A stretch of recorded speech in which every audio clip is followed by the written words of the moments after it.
After the Shift Show with Frederick and Johnny. That's Johnny. I'm Frederick. We're talking about interview tips. Yes. So we've both been in, Frederick and myself, been in this industry for a long time, over 60 years together, give or take a year. Ballpark. A day. That's a rough estimate. If I can recall back when I had my first interview in this industry, Yes. I've done other things, a lot of things in my life, but probably in my early 20s, Okay. I got hired as more of a host, I think it was. Yeah. And how long was the interview? I don't think it was very long. I just knew somebody. It was at it's kind of like at a 50s, 60s bar. Okay. And it was more like somebody had to check ID. That's kind of what I was doing. I wasn't a host in a restaurant. Sure.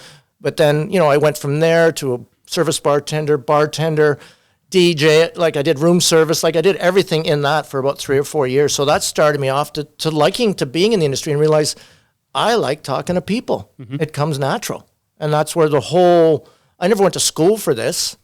I did something completely different in school, but I just didn't like what I was doing. Right. And then I realized I like being around people. I like the energy of people. Yeah. So you're like, let's mix it up. I'm going to try and get a job in the service industry. Yeah. So how did you get the interview? Did you walk in? Did you apply? No, Was there a phone call involved? I believe my roommate worked there, and said, you know what, they're looking for somebody to be a host, or I guess just check IDs. And I said, yeah, sure. I wasn't doing anything at the time. So it was in between jobs. Word of mouth. Yes. Okay, so oftentimes. So he said, go in, and I didn't have any experience. You don't really need experience, I don't think, to check IDs and stuff. You gotta, you just got to be able to count, and that was difficult at the time. Sure. I had to, count up there. But that's where it started for me. I got the kind of the restaurant bug. Maybe I wasn't even in a restaurant; it was a nightclub. Okay. So let's get into the interviews, do's and don'ts. Yes. So you've been involved in how many interviews do you think over the years? Lots? Oh, absolutely. I've been in this industry over 35 years, roughly, give or take a day. Yeah. And a lot of different nightclubs, bars, restaurants. I've done everything in this industry pretty much. So you've been, sorry for interrupting, you've been involved on both the hiring and getting hired. Absolutely. You've been involved on both sides. Yes. So the mistakes I've made in the past, let's say, or said something and didn't get the job, and then I go home and go, why didn't I get the job? Right. And I think maybe I said something wrong. Maybe I said, I don't want to work on certain days. I'm busy. In this industry, especially weekends. Yes. Holidays. You basically going to give that up. Right. When you get hired at a busy restaurant, I'm not going to say bars, because sometimes bars are closed Sunday, Mondays anyway. Sure. You're going to give up Christmas Eve. You're going to give up New Year's Eve. You're going to give up holidays. You're going to give up Sundays with family. You give up so much, but it's a give and take in this industry. Absolutely. So say in a hypothetical situation, you were looking for a job and you either hear about it through word of mouth, you see a job posting, or the place is advertising to just drop off resumes. Yes. What do you think the best thing to do is? Well, sometimes to get started? Some places have interview days. Okay. Whatever day it is, from here to here, drop in. I would say if you're getting into the industry and you haven't been in the industry before, try not to pop in on a busy night at dinner time, right? Or lunchtime or breakfast time, depending where you're going to get hired. Kind of do a little bit of research, even if you're 16 or I think if you've been in the industry for a while, what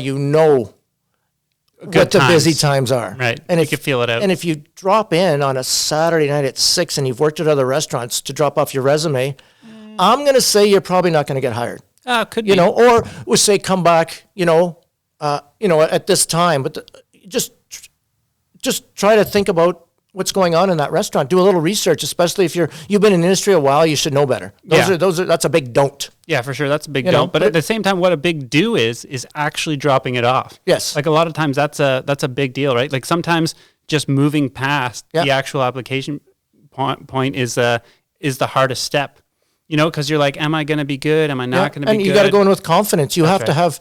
You don't show up and say, I'm here to apply for a job, and let's say that the manager has time to interview, and you say, well, I don't have a resume with me. Yeah, well, so be prepared. Be prepared. Yeah. And don't call in and say, are you hiring? Yeah. You can, sure, you know what I mean? But make sure that phone call's at the right time, like I said, once again, there's certain don'ts. Don't call at 6 on a Saturday or whatever day whatever you're applying for. If you're going for a breakfast place or that you're working just days and it's lunches, don't call in that heart of that time. Go at 3 in the afternoon or 11, and don't call, okay, it opens at noon, that, well, I'm going to call at 10 a.m. More than likely, they're trying to get the restaurant set up. For sure. So, yeah. I'm just going to jump in here and touching back on that confidence that you mentioned, Johnny, was so say, whatever, you're just first job, dishwasher, you're saying to have that confidence. What you're wearing, do you think that matters? Absolutely. How you present yourself. If you look like you just, came from the gym, or you just, you dress properly. I'm not saying to put a suit on by any means. It depends what you're applying for. Let's touch on that. So say you want to be a dishwasher and you show up in a suit. Is that a good idea, bad idea? No, it's not bad, but it could be. It's not necessarily necessary. It depends with the job. You want to be dressed for success, right? So to speak. Even though if you're applying for a dishwasher, host, bus, server, you want to come in there and sell yourself. Yeah, look good, feel good, play good, right? And it depends what you're applying for. There's different. It's still, no matter what you do, if you're applying to work in the public eye, yes, you got to make sure you're dressed properly and look properly. And the thing is too, what happens is you get hired in that industry, and when you interview, you look great. Right. You look great and everything looks good. Your personality, everything flows. You get hired. Months down the road, then you kind of slip. You don't care what you look like when you come in. Your shirt's wrinkled. Your hair, throw it up. Just remember when you got hired, what you look like when you got hired. Right. Male or female. Yeah. So it doesn't hurt. So this is actually that's you bring up a really good point. So the mentality and the mindset that you had going into the interview is an excellent thing to carry through your entire career. And most people, not most, I should rephrase that, forget where they came from. Yeah. And they just go in, I've got the shifts, I've got the job, I'm making lots of money, I'm making the company money. But realize that the guests see you. If you got a wrinkled shirt on or a faded shirt and you don't have black socks, if that's the uniform, and you've got white, right. Or you don't have white socks if it's a white, whatever white it is, place, wearing white pants. Whatever dress code you started with in that restaurant, and that was it from day one, just think back. That's what you should have that day, whether it's 2 years later, 2 months, 10 years. Yeah, or even if there isn't a dress code. Yeah. A lot of places, they say, like in the back of house, you can wear whatever you like. There's no uniform. Sometimes they have the chef thing or whatever, depending on where you are, or if you're behind the scenes still, wash your uniform. Yeah. If you're wearing it for 37 days straight. Yeah, that's not okay. If someone's got to tell you smell like a polecat, you know what I mean? There's like a polecat? Yeah, like a cat lives up a pole. I don't know. I don't know where I got that from. Like a lot of stuff in here, I don't know where I got it from. If it makes him laugh, he doesn't laugh too often, so. Yeah, I just don't know what polecats are, and we don't want to go to the dictionary yet. I don't think that's even in there. It's another one of my phrases that I've locked in here over 50 years. But just take pride in what you look like. You're presenting yourself every day, or even on that first interview. Right. Even if the thing is, it's hard to have confidence that this is your first job. Right. You're a little nervous. And at 16, 15, 17, you're nervous. And it's almost a good thing. You know what? If you just say you haven't had a job before, and the service industry is a place where you can get your foot in the door to help you get to whatever your ultimate goal is, right? Yep. So you just need some income, whatever, to put yourself through school, to help out. Maybe you just want to buy new shoes, whatever you have in your mind that you want to do. The service industry is something that you could definitely do. But what I was getting at is that you can apply to lots of places, and there's a high likelihood that they're going to say no. Yeah, and if they do, don't get discouraged. Yeah, just keep going. And I think a lot of restaurants or fast food places or coffee shops, they're the places to start when you're younger. To give you that multitasking and all that kind of stuff. Once you work in those type of places, it's just another, check mark on your resume if you go to get hired in somewhere. Because if you're going to hire as a server or prep or anything or cook, we know that you can multitask, and that is huge. Yeah, and social skills, right? Yes, there's transferable skills, like there's multitasking, working with people. There's a lot of things that even if it is about the service industry, is what we're talking about. Personality is huge. I use the word huge all the time. You can tell that, right? Like cruise ship. It's a catchphrase. Yes. But it's so important that in the interview, you sell yourself. If you've worked in a ton of different bars or restaurants, wherever you're applying for, don't just assume you've got the job.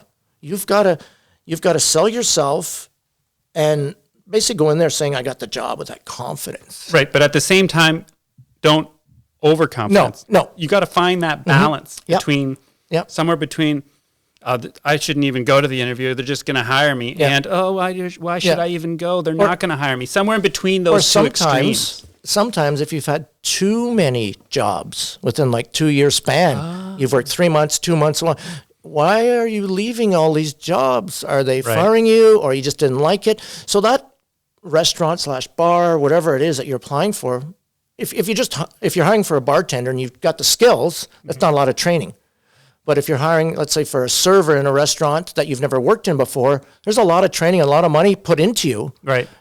And if you see that they've quit 12 jobs in 2 years, do you want to hire that person thinking, are they going to quit? Am I going to you want them to stay there for a while? Right. Ideally. Yes, ideally. Nobody knows what's happening tomorrow. Yeah. Nobody knows what tomorrow brings you, but you want to see if they've got, if they're going to school. Are they going to, say they're from another city, they're going to school that year? Are they leaving when school's over? Are they going to work back at their summer job they had? Those are all questions, especially if you're investing a lot of money in one of your staff members. Yeah, so you should have the answers to these questions, yes. right? So if somebody asks, like, why did you leave all these places? And there could be a scenario where, like, look, the reason why I left there is because of this. The reason why I left there is because of this. And there could be good answers. If you throw in I left there because of management, that's always kind of a little, why? Maybe, who knows? Just have answers. Yes, or don't put the 15 restaurants or bars on your resume. Sure. If it's not there, But it's good to be honest. Yes, absolutely. So don't lie on a resume. Don't lie on a resume. No. Don't say you can speak every language. No. That's not, unless you can. We're going to have some, somebody coming in that speaks, whatever language. Okay, we got that server we hired. You was on your resume, yes. right? You're a polyglot. You can speak all the languages. Yeah. But like Frederick says, just be honest. Yeah. And that'll be it. And make sure turn it around, because if the person doing the interviewing says, "Do you have any questions for me?" Yeah. That's always nice, and you just say, "No," or the person interviewing goes up and you're waiting to be interviewed and you're on your phone. I think that's right away. It's just kind of like, you don't need to be on your phone for those 8 seconds you're alone. Yeah. That's a tough one, though, these days, though. And yes. That's actually something we're going to touch on in our next episode. We will be talking about phones. Yeah, but, and that's everybody. We're glued to our phones. It's an addiction. Doesn't matter what age you are. That's right. I think more so in the younger. Could be. Younger. I think get a bit older, it's different. If you haven't grown up with cell phones or in social media and whatever, it's a little different. But if that's how you've gone your whole life, it's part of who you are. That's right. Yeah, but knowing to use it. That's right. And so in an interview would not be, unless whoever is interviewing specifically asks you, can you please get out your phone for this? Or like if they need some information that they have stored on their phone, whatever, that could be good. I don't think anybody... Sorry, go ahead. Go ahead. I was just going to say, I don't think they would, unless they could just be asking, do you have your phone on you to check? Yes. If you constantly have it just on you. If you say, can you come in for a second interview on Thursday? Let me check to see, my school schedule or my other job. Right. Sure, absolutely. Yeah. But when you go for the interview, probably just a quick little hint or maybe shut that phone off. He's reading my mind. We're becoming one. Absolutely. You're getting texts. If it does go off and you don't answer it. Yeah. Don't answer it, because have it off. There's 99.999% that it's not important. Yeah. If you have somebody close to you that's like about to give birth. Yes. And we've talked about that. Yes. I did talk about this? Yes. We talked about the birth, which is no problem. Okay. That's okay.